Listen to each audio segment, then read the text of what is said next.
Avoir un toit, c'est avant tout se protéger. Personne ne sortirait sous une pluie battante avec un parapluie cassé. Une volige est une planche légère de peuplier ou de sapin, clouée horizontalement sur les chevrons. Elle sert à fixer les couvertures en ardoise, en tuiles, etc. En cas de défaut de pose, on peut craindre l'effondrement de la couverture. Un liteau est une latte, étroite, servant à accrocher les tuiles et les ardoises. Il est cloué en liaisonnement sur les chevrons. En cas de non-continuité des liteaux, la couverture peut localement afficher des faiblesses. L'anthrax est la distance qui sépare les axes parallèles de deux chevrons. Si les anthrax entre les chevrons sont trop grands ou inégaux, les charges de la toiture peuvent être mal réparties. La charge reposant alors sur des chevrons trop peu nombreux est alors insupportable. C'est une non-conformité flagrante. Un défaut de fixation affectant telle ou telle partie de la couverture est une malfaçon qui peut être grave.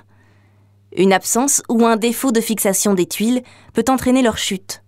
De plus, les fermes et ou fermettes, ainsi que les pannes, doivent être fixées à l'arras périphérique pour éviter tout déplacement sous l'effet du vent en particulier.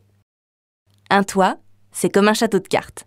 Si la charpente n'est pas conforme, un coup de vent et tout s'effondre. Les éléments de la charpente doivent être stockés à l'abri des intempéries. Sinon, le bois lessivé et détrempé peut pourrir et ces traitements devenir aussi moins efficaces.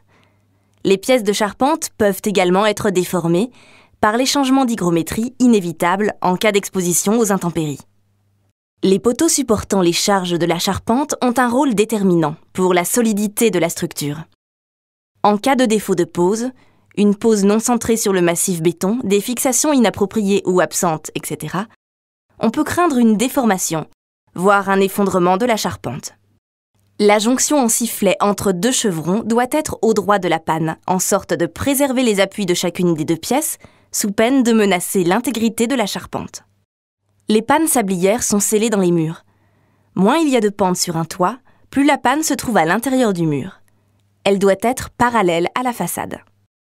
En cas de mauvaise fixation, cela peut entraîner des fissures sur les murs, des désordres en toiture et, dans le pire des cas, un écroulement de la structure.